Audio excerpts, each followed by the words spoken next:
সারাদিন শিকারী জঙ্গলে ঘুরে বেড়ালো, কিন্তু একটি পাখিও তার হাতে এলো না। সে খুব ক্লান্ত হয়ে পড়েছিল। তৃষ্ণায় তার গলা শুকিয়ে যাচ্ছিল।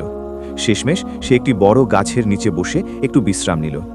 কিছুক্ষণ পর গাছের ডাল থেকে টুপটাপ করে পানি পড়তে শুরু করলো। শিকারী খুশি হয়ে গেল। সে দ্রুত তার পেয়ালা বের করে পানির ফোঁটা জমাতে লাগলো। অল্প সময়ে পেয়ালা ভরে গেল। সে যখন পানি খেতে যাবে, ঠিক তখনই তার বাজ পাখি হঠাৎ ঝাঁপিয়ে পড়ে পেয়ালাটি ফেলে দিল। শিকারী অবাক হয়ে গেল। সে বুঝতে পারল না কেন বাজ এমন করল, কিন্তু তার পিপাসা খুব বেশি ছিল, তাই সে আবার পেয়ালা ভরতে শুরু করলো। দ্বিতীয়বার পেয়ালা ভরার পর যখন সে তুলল, বাজ আবার ঝাঁপিয়ে পড়ে পেয়ালাটি মাটিতে ফেলে দিল। এবার শিকারীর খুব রাগ হলো। সে ভাবল বাজ তাকে পানি খেতে দিচ্ছে না। রাগের মাথায় সে ধনুক তুলে তীর ছুঁড়ে নিজের বাজ পাখিটিকেই মেরে ফেলল। বাজটি মাটিতে পড়ে ছটফট করতে লাগলো। শিকারী রাগে বলল, বোকা পাখি, তুমি কি চেয়েছিলে আমি তৃষ্ণায় মরে যাই?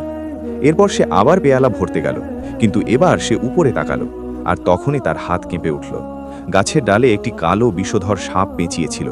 তার মুখ থেকে বিষের ফোঁটা পড়ছিল, আর সেই ফোঁটাগুলোই পেয়ালায় জমা হচ্ছিল। এই দৃশ্য দেখে শিকারীর চোখে পানি এসে গেল। তখন সে বুঝতে পারল তার বাজ পাখি তাকে বাঁচানোর জন্যই বারবার পেয়ালা ফেলে দিচ্ছিল। যাকে সে বাধা ভেবেছিল সেই আসলে তার প্রাণ রক্ষা করছিল, কিন্তু নিজের তাড়াহুড়ো আর রাগের কারণে সে তার সত্যিকারের সঙ্গীকেই চিরতরে হারিয়ে ফেলল। এই রকম মজার মজার ভিডিও পেতে লাইক করো, কমেন্ট করো, সাবস্ক্রাইব করো আর বেল আইকনটি বাজিয়ে দাও, যেন এই রকম ভিডিও তোমাদের সামনে আসে।